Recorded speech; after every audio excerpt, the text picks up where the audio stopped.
Beneath the gold of ancient Egypt, there lived a world the priests never spoke of, a world where sacred chants hid the sounds of suffering. Behind temple walls and lotus gardens, women were trained to serve not the gods, but the hunger of men who claimed to be divine. Their beauty was their prison, their devotion a currency. Tonight, we descend into that forbidden Egypt, the Egypt behind the splendor, where faith became flesh, and the holy became unholy. What history called sacred was often paid for in silence and sealed in blood. The air above Thebes shimmered with incense and gold. Priests carried lotus blossoms in woven baskets, their white petals gleaming under the desert sun. To the faithful, the flower was the symbol of purity, rebirth, devotion, the scent of the gods. But beyond the temple gates, hidden behind carved walls and gardens thick with perfume, the lotus had another meaning. It marked the entrance to a place where holiness ended and desire began. Inside the sacred courtyards of the lotus house, young women moved like shadows. Their eyes were downcast, their wrists painted with lines of blue coal. They were taught to dance in silence, to smile without joy, to kneel as though in prayer. Each was chosen from poor families, some sold by debt, others taken as offerings to the goddess Hathor. They were told their lives now belonged to the divine. But they quickly learned, gods do not touch, men do. At the center of this hidden empire stood the mistress of the lotus, Lady Tia, her beauty eternal, her heart long turned to stone. Draped in linen dyed crimson, she ruled the house with calm precision. She trained her girls not with cruelty, but with ritual. Every gesture, she whispered, is worship. Every sigh, a hymn. Remember, men must believe they serve the goddess, not their own hunger. To outsiders, the lotus house was a sanctuary. Nobles donated gold in the name of the gods, priests blessed the gardens, and offerings of oil and perfume arrived by the cartload. But behind closed doors, the sanctity rotted. Wealthy merchants and temple scribes visited under moonlight, leaving coins that gleamed like tears on the floor. Among the new initiates was a girl named Mary, barely 16. Her mother had told her she was chosen by Hathor, that she would live among silk and songs. The first night shattered that dream. She watched another girl, older, forced to pour wine for a man who wore priest's robes, but touched her with trembling greed. Mary felt her stomach twist. When the man looked at her next, she smiled the way she had been taught, a lie carved in beauty. Days turned to months. The scent of lotus became suffocating, the laughter of nobles a haunting refrain. Some girls disappeared, sold to higher patrons, or punished for rebellion. Tia warned them that pain was the price of obedience. The Nile feeds on sorrow, she said, and we, my daughters, are its offering. Yet at night, when the house fell silent, Mary stood by the garden pond and watched the lotus blossoms close beneath the moonlight. Their petals folded in defense, hiding their cores. She began to envy them, flowers that could conceal themselves from the gaze of men. One evening, as a new guest arrived from the temple, Tia summoned Mary. "The gods have noticed you," she murmured. "You will serve at the festival of Osiris. Do not tremble, this is an honor." But Mary felt only dread. For in the lotus house, every honor was paid for in blood. And as the drums echoed from the city beyond, she sensed the first shadow of her fate, the beginning of Egypt's most silent sin. The temple of Hathor gleamed like a jewel in the sun, its white walls painted with scenes of joy and birth. Pilgrims came from distant villages to kneel before the goddess of love, bringing milk, honey, and prayers for fertility. But inside those polished walls, devotion had another shape. It wore the face of young girls, veiled and silent, called the brides of the god. Mary was one of them now. After her service at the lotus house, the priests had marked her wrist with a small hieroglyph, the sign of Hathor's chosen. She was escorted through the temple gates beneath banners of gold thread. her body cleansed in scented water, her mind emptied by ritual songs. They told her she was no longer a woman of men, but a vessel of divinity. The lie was beautiful enough to believe for a while. The temple matron, Pharaohs, an aging priestess whose eyes carried both wisdom and cruelty, welcomed her. "You will sleep in the goddess's chamber," she said. "Each dawn, your body will be blessed by incense, and your words will belong to the gods." Yet as the doors closed behind her, Mary noticed the faint smell of sweat beneath the perfume, the faint sound of weeping hidden beneath the hymns. The brides were forbidden to speak of what happened at night. At sunset, the priests of Hathor descended from their sanctuaries, faces masked with gold, claiming they carried the breath of the goddess. They called their touch divine uniting. To refuse was to defy the goddess herself. Many girls prayed for fainting, others for death. The temple kept both prayers unanswered. Among the brides was Isra, older than Mary, her beauty tempered by exhaustion. She whispered when no one listened, her voice thin as smoke. "They tell us we serve love," she said, "but love does not bruise the soul." Mary dared not reply. She only nodded, clutching the lotus charm she had hidden beneath her robe, a memory from her mother, a reminder that the world once held kindness. Days passed in ritual. Offerings were made, songs repeated, bodies cleansed again and again, as if to wash away something deeper than sin. Each dawn, Pharaohs walked through the chambers, inspecting the girls.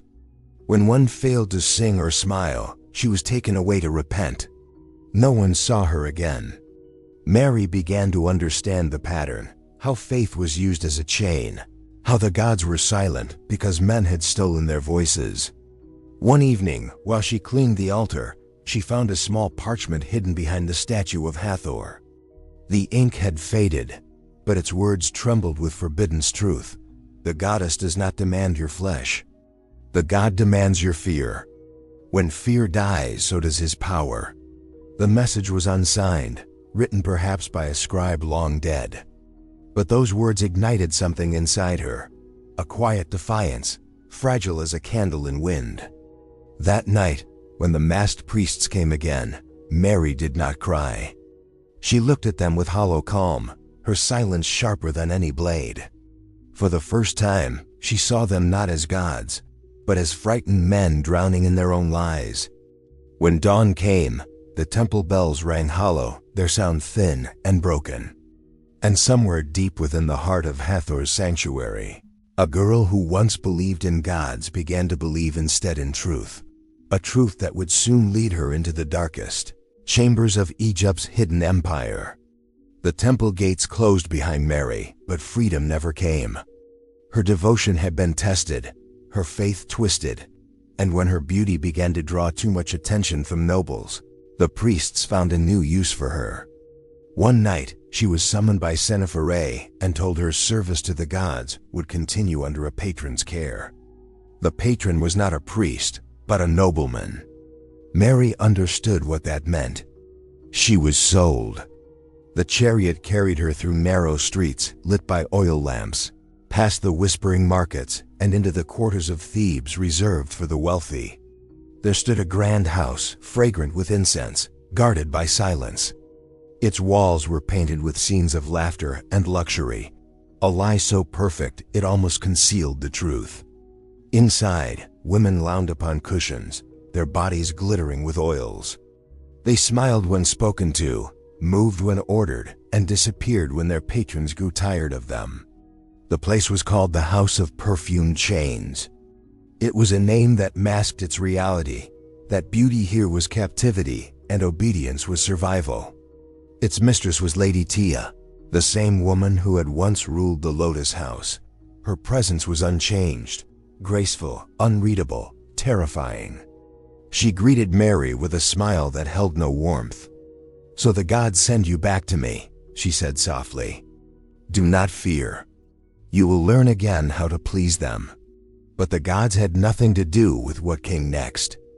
The girls here were adorned in jewels and trained to perform songs for the nobles, generals, priests, even foreign envoys. The air was heavy with myrrh and deception. Each evening began in music and laughter. Each night ended in quiet tears. Mary was told to wear a golden collar, a symbol of the Pharaoh's favor, though she knew it meant ownership. When she looked at her reflection, she saw the chain gleaming against her throat like sunlight on a blade. One night, a guest arrived from Memphis, a man cloaked in authority, his words soft but cruel. He demanded to see the newest flower. Tia presented Mary. As he studied her face, his smile deepened. "Still unbroken," he murmured. "Good, the Pharaoh prefers them so." From that moment, Mary became part of something far darker, an unspoken network of houses feeding the desires of Egypt's elite, sanctioned by the palace itself. The priests blessed the trade. The nobles financed it. Each woman sold was a coin in an empire of flesh. Mary endured in silence. She learned to move as if detached from her body, to speak with practiced calm. But inside, she felt something stirring, not rage, not grief, but a growing awareness of her own power to observe, to remember. Each whispered conversation, each drunken confession from her captors, she memorized them all. Then one night, she heard the truth that shattered what little faith remained. A drunken priest boasted to a noble that a grand festival was approaching, one that would require the most beautiful women in the land to honor the pharaoh through a divine ritual of blood. The words chilled her. She had seen enough to know they were not metaphor. As the moonlight fell through the lattice window, glinting off her golden collar, Mary understood. She was not merely trapped in the trade, she was being prepared for sacrifice. The whispers reached Thebes before the drums did. Across the temples and brothels, a single rumor spread like fever. The pharaoh would hold a sacred festival for Osiris, a night of blood and renewal. The nobles called it the night of immortality. The women called it something else, the night of offering. At the house of perfumed chains, Lady Tia prepared her girls as if for a coronation. Their bodies were washed in milk, their hair perfumed with lotus and cedar oil. Yet the scent could not hide the stench of fear. The pharaoh's emissaries would arrive at dusk to select those deemed worthy of divine service. The chosen would be sent to the royal palace. None had ever returned. Mary stood among the others, her heart a drum beneath her ribs. She had learned long ago to keep her face still, to let terror hide behind grace.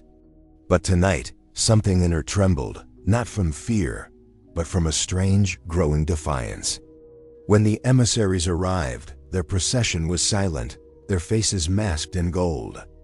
They moved through the line of women like priests among sacrifices. One of them stopped before Mary. His eyes were cold, the kind that measured rather than saw.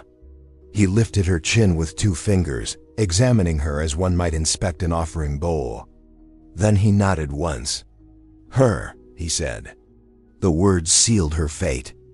That night, she was taken by chariot through the moonlit streets to the pharaoh's palace, a structure of stone and shadow, lit by braziers that smelled of resin and blood.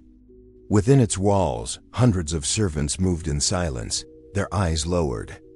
The air was thick with anticipation, as if the entire kingdom held its breath.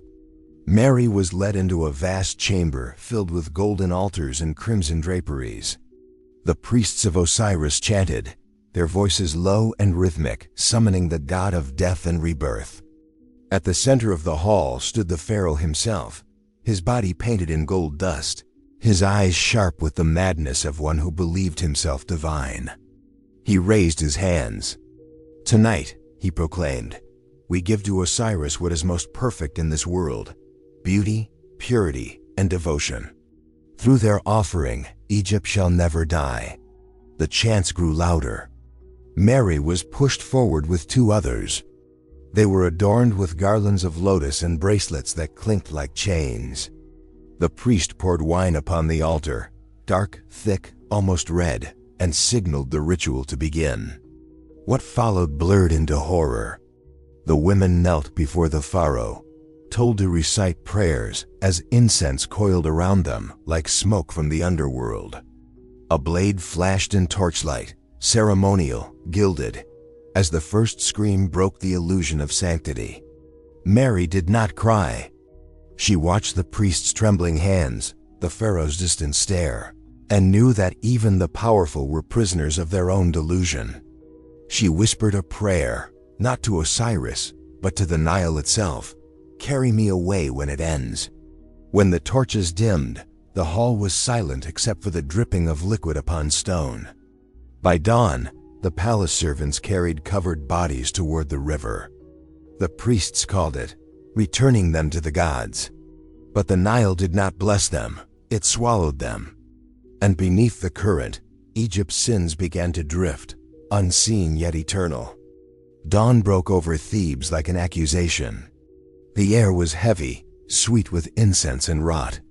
The Nile carried secrets downstream, pale linen, faint traces of perfume, fragments of what had once been women. The pharaoh's palace gleamed above it all, immaculate, untouched. In the house of perfumed chains, silence ruled. The girls were forbidden to speak of the night before. Lady Tia's expression remained unchanged, but her eyes told another story. Fear had found its way even into her. The priests had promised gold for the offerings she provided, but now the payments came with warnings. The pharaoh is satisfied, they said, and his gods must remain undisturbed. But something had been disturbed. Something would not rest. Mary lay awake through the night, her body bruised by restraint and her mind haunted by what she had seen and what she had survived. The screams from the palace still echoed within her, weaving themselves into her breath. She had not been chosen for the altar, only to serve at its edges, to prepare the victims with oils and garlands. That mercy felt more like punishment. When she closed her eyes, she saw the river. The bodies wrapped in linen had been carried past her, escorted by priests chanting blessings that sounded like curses. She remembered one of them, a girl named Izira, whose voice had once whispered truth in the temple of Hathor. Now her mouth was bound shut, her face serene in death. The memory cut deeper than any blade. The next night, the house stirred with unease. Several girls claimed to hear voices near the water basins, soft, indistinct whispers that grew louder with every passing hour. At first, Tia dismissed them. "You imagine ghosts because you have seen too much," she said. But when the servants found petals of white lotus scattered across the floor, petals from flowers no one had brought, even she faltered. The whispers were not cries of vengeance. They were lamentations, broken prayers, calling names lost to time. Some nights, Mary thought she heard her own among them. Sleep abandoned her.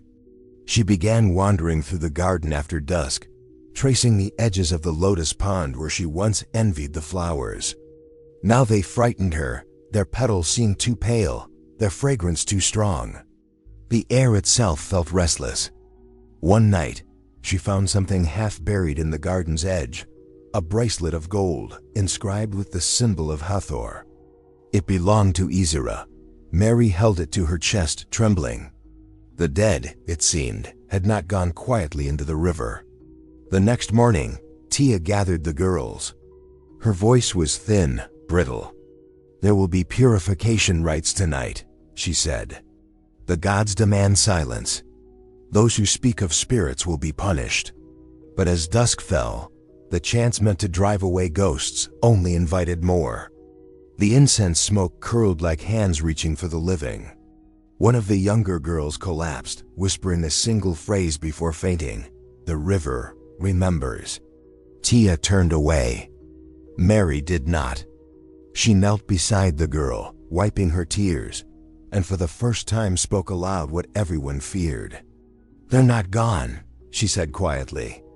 "They're waiting." The wind rose through the courtyard then, carrying a low, mournful sound, not quite a scream, not quite a sigh. And beneath the surface of the Nile, the dead began to whisper louder. The house was quieter after the rites, But silence no longer meant peace. It was the hush before something broke. The whispers by the Nile had spread, not just among the girls, but through the servants, the guards, even the high priest who visited the house each new moon. They spoke now of curses, of the gods' displeasure, of women taken before their time, and the scent of lotus following them into death. Mary no longer prayed in the open. She had learned to hide her thoughts behind the calm mask of obedience. But inside her, a fire was growing, slow, bright, and dangerous. One evening, Lady Tia summoned her. The chamber smelled of myrrh and honeyed wine. Tia was not alone. A man stood behind her, tall, robed in dark linen embroidered with gold. His head was shaved, his skin marked with thin, inked lines that wound like serpents. He was one of the Pharaoh's scribes, but not of the ordinary kind. His eyes were too sharp. "Mary," Tia said softly, "you will serve him tonight. He comes from the temple of Thoth." The man's voice was quiet, deliberate. "Do you know how to read, child?" Mary hesitated. "Only prayers, my lord." "Good," he murmured. "Then you will help me write one." He unrolled a small scroll onto the marble table. Its ink shimmered faintly in the lamplight, red and gold intertwined. The symbols were strange, not the sacred language of the gods, but something older. "This," he said, "is not for the pharaoh. It is for her, Hathor, the goddess of love and death. We are restoring her rituals, the ones men feared to speak of." Tia bowed her head. Mary did not. The man's hands were steady as he guided hers, dipping the reed into the crimson ink. "Every mark," he whispered, "binds desire to devotion. Every curve of the symbol feeds the goddess. Do not tremble." But Mary did tremble. The ink smelled of iron, not dye, but blood. She wanted to pull away, yet something in the scribe's gaze held her still. The room seemed to close around them, the air thick, the walls pulsing faintly like a living thing. When the scroll was finished, he rolled it tight and sealed it with wax shaped like a lotus. "You will deliver this to the river," he said. "At dawn, alone, let no one see you." Mary nodded, though her heart hammered so loud she thought it would betray her. That night, she could not sleep. The scroll lay beside her, humming softly, as if alive.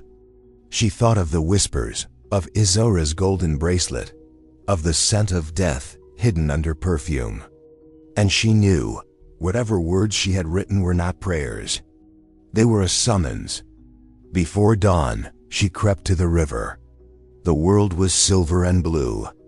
She knelt, unrolling the scroll one last time. The ink had not dried. It gleamed weightly under the moon. When she touched it, a shiver crawled up her spine. She whispered, "What are you?" The river answered, softly like a sigh. The scroll slipped from her fingers and vanished beneath the current. For a long moment, nothing moved. Then the surface rippled, once, twice, and a single white lotus rose, floating toward her. It opened.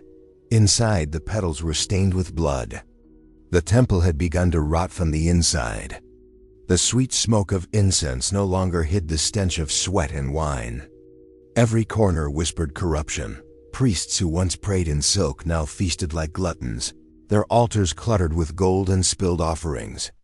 Hathor's name, once spoken with reverence, had become a word of mockery murmured between drunken laughs. Mary saw it all. The women had stopped singing during the morning rites. Their voices trembled from exhaustion, not devotion. The punishments had grown worse. One girl, barely 15, was found trying to flee through the servant tunnels. They caught her. Her cries echoed through the night until they were replaced by the wet rhythm of the whip. That was when something inside Mary broke, not with noise, but with clarity. She had spent years believing obedience was survival. Now she saw it was slow death, disguised as holiness. Lady Tia had changed too. Her beauty was fading, her eyes hollow from sleepless nights. She still ruled the women, but the priests no longer feared her. They had begun to take whatever they wanted, and the high priest, now bloated with wine and arrogance, had decreed a new ritual, a sacrifice of desire. The women would serve until dawn without rest, to please the goddess in her eternal hunger. Mary watched as Tia knelt beside her that night, trembling. "It's the end," she whispered. The goddess turns her face away, but Mary's voice was steady. "No, the goddess has been silent too long. It's our turn to speak." When the first torch fell, it was no accident. A hand, no one knew whose, tipped the flame onto the velvet curtain. The fire caught the oil-slicked floor like a hungry spirit. The walls screamed as they burned. The gold melted into rivers.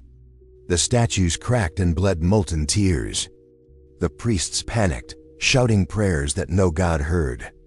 The women, once trembling shadows, became the storm. Some fled. Others stayed, their rage pure and wordless. They smashed the ritual tables, tore the sacred veils, and threw open the great doors that had trapped them for years. Smoke rolled into the desert sky.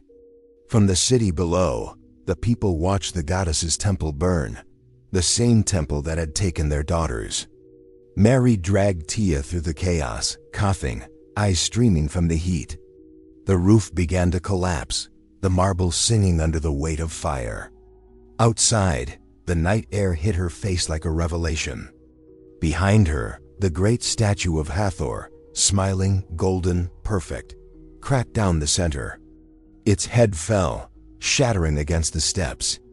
Tia collapsed, her skin scorched. "What have we done?" Mary looked back once. The flames were beautiful, terrible, like justice itself. "We ended a lie," she said. When dawn came, the temple was ash. The priests were dead or vanished, their wealth gone to smoke. The survivors, the women, wandered into the streets, covered in soot, faces blank as the dead. Egypt would call it blasphemy. Mary called it freedom. But as she watched the rising sun, she understood the cost. The empire would not forgive rebellion. And now, her name was burned into its wrath. She turned from the ruins and walked into the desert wind, her heart still burning with the temple's fire. The fire that devoured the temple of Hathor did not end the trade, it perfected it. The pharaoh, furious at the loss of tribute and priests, found in ruin a new opportunity. From the ashes of the goddess's house, he forged a decree that would turn sin into revenue, the pleasure tax. Every woman who offered her body, willingly or otherwise, now belonged, in part, to the crown. The decree carved the suffering of women into the machinery of empire. Ledgers were kept beside temple scrolls, names written in ink made from soot and blood. Mary heard the news from a trader who had seen soldiers dragging girls from the burned districts to register their service. Some were branded with lotus symbols, marking them as state property.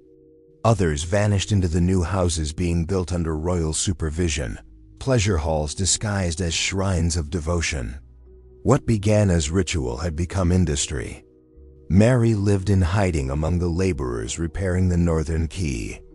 Her hair was cut short, her skin blistered from the sun. Each night she listened to the men speak of the new tax, how even widows were summoned to prove they were not profiting from the flesh. The pharaoh's greed had turned the act of survival into blasphemy. One evening, she saw soldiers inspecting the quarters near the docks.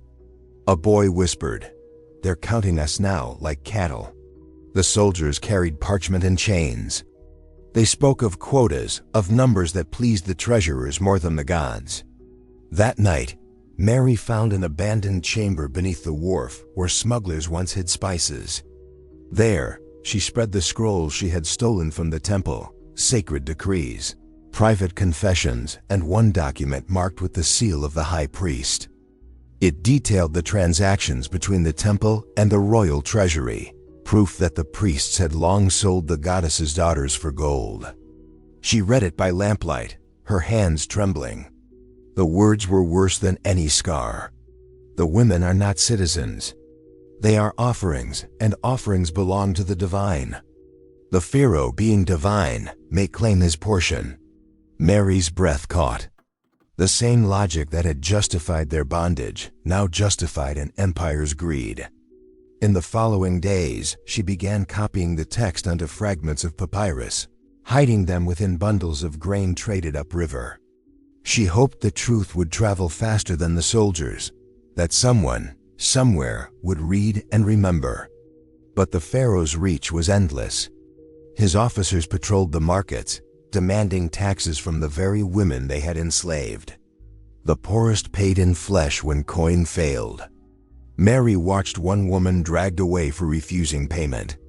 Her infant was left crying in the dust, ignored by passers-by too afraid to intervene. The sound haunted her, the cry of a child whose first inheritance was shame. It was then Mary understood rebellion was no longer survival. It was justice. If she died, it must be with purpose. As the moon rose over the Nile, she knelt by the water's edge and swore by Hathor's broken name that she would expose the Pharaoh's decree to the world. The Nile carried her reflection, a face no longer soft with fear, but carved with resolve. She gathered her scrolls, her stolen truth, and disappeared into the north, toward the capital where greed wore a crown and cruelty called itself divine law. The river glimmered like silver behind her, whispering secrets to the dark. Egypt had found profit in suffering. But Mary, soon to be Nephru, had found a weapon in memory. The Nile became her only ally. Its current carried her away from Thebes, away from the guards who scoured the streets for the fire-born harlot, who had destroyed the temple and stolen the priest's secrets. Mary had shed her name like a dead skin. Now she was Nephru, a daughter reborn from the ashes of sin and flame. She moved among the river barges disguised as a trader's servant. Her hands, once perfumed for worship, were rough from rowing and lifting baskets of grain. The men on the docks did not see a fugitive, only another silent woman trying to live. Yet every shadow made her flinch. Soldiers now searched every port for the priestess of fire. The Pharaoh's decree had made her both criminal and curse. At night, Nephru slept among the traders and their families, wrapped in the scent of fish and river mud. She dreamed of the temple burning, but in her dreams, the fire did not consume her. It followed her, a light she carried against the darkness of empire. The scrolls remained hidden in a clay jar beneath the barge floor. Each contained evidence of the Pharaoh's complicity, proof that the god's purity had always been a market. But Nephru no longer sought mere revenge. She wanted memory, a testimony that could outlive her. One evening, the boat stopped at a small riverside village where women worked in silence under the watch of soldiers. They wove linen for the royal storehouses, their wrists raw, their eyes dull.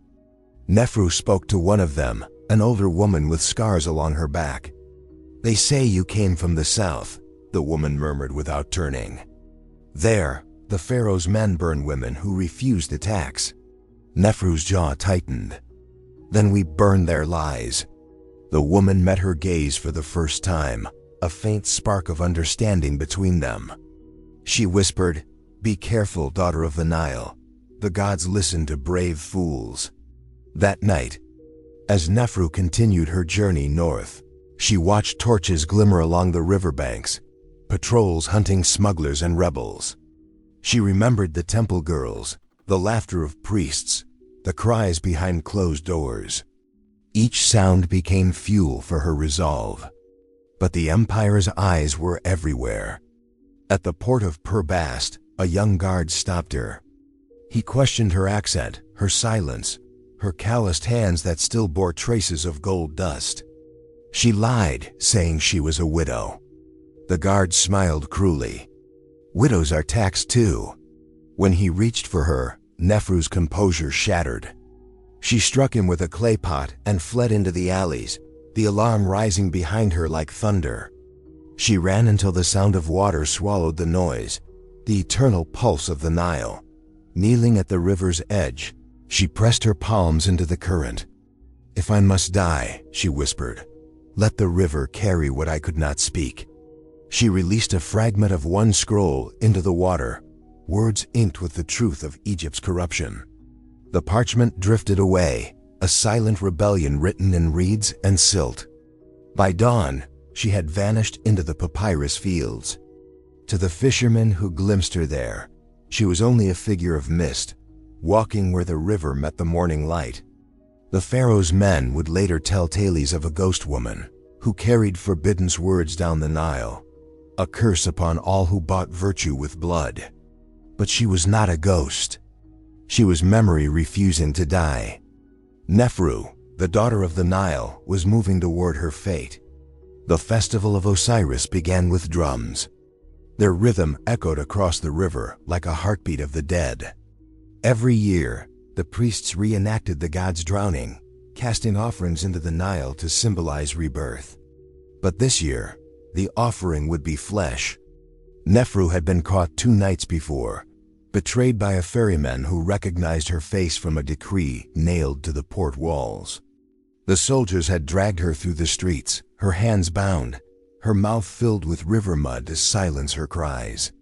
They called her the fire priestess, the woman who defied both Pharaoh and God. Now at the edge of the ceremonial quay, she knelt beneath the moonlight. The air was heavy with incense. The crowd gathered in reverent silence. She could hear the priests chanting hymns to Osiris, voices trembling with the illusion of holiness. Behind them, nobles watched, their jewels glimmering like eyes of stone.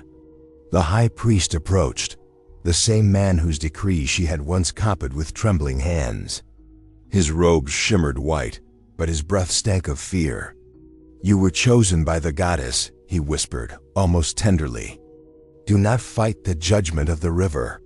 Nephru lifted her head. Her hair, tangled and dark with dirt, clung to her cheeks. "The river remembers," she said, "and so will the dead." Her words silenced the whispers for a heartbeat.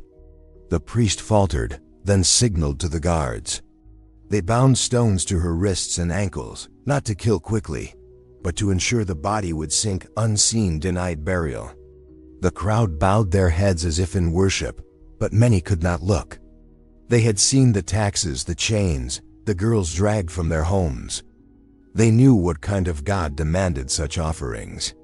As the priests raised their torches, the moon broke free of the clouds, vast and pale, watching. The drums stopped. Nephru took a final breath of air that smelled of smoke and lotus. She looked toward the river, its silver surface trembling in the torchlight.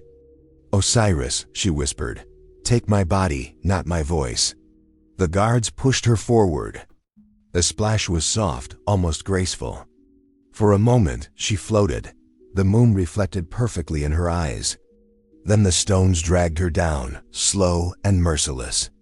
The water closed above her head, swallowing the last ripple of rebellion. But beneath the current, she did not fight. The cold embraced her like truth. Around her drifted fragments of papyrus, the scrolls she had hidden, torn loose by the wind earlier that night. The ink bled into the water, staining it like memory refusing to fade. From the riverbank, no one saw the faint shimmer that followed, a pale ripple glowing under the moonlight. Some said the Nile glowed for a moment, before the current carried her away. By dawn, the torches had burned out, the priests gone, the crowd dispersed. The festival continued with feasts and prayers, as if nothing had happened. But the ferryman whispered of a woman whose body the river would not return, as though Osiris himself refused to bury her truth. Far downriver, fishermen found her bracelet caught in the reeds, a small golden charm shaped like a lotus, blackened by fire. They left it there.